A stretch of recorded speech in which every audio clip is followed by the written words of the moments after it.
My name is Jen. Welcome to my channel, Embracing Chaos. Stopping by really quick to share a new find with you guys. I went to my local farmer's market today and I found some new seasonings I think you guys are going to love just as much as I do. They are called Fresco Spice Blends. Maybe you guys have heard of them, maybe not. They're new to me and oh my gosh guys, I'm so excited to give them a try.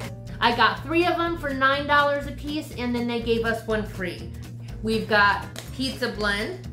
Check that out. Does that not look amazing? We've got Chipotle orange. Then we've got City Grille. She said this was one of her most populars. Look at that. Doesn't that look delicious? And then the one that we got for free is called Everything But. So I'm assuming this is going to be similar to Everything But the Bagel. Guys, how amazing does that look? I want to mix this with some Greek yogurt and dip some chips or some pretzels in it, and it is going to be so good. I will leave all the information for this company down below in the description, so make sure you go check them out. See you later, guys.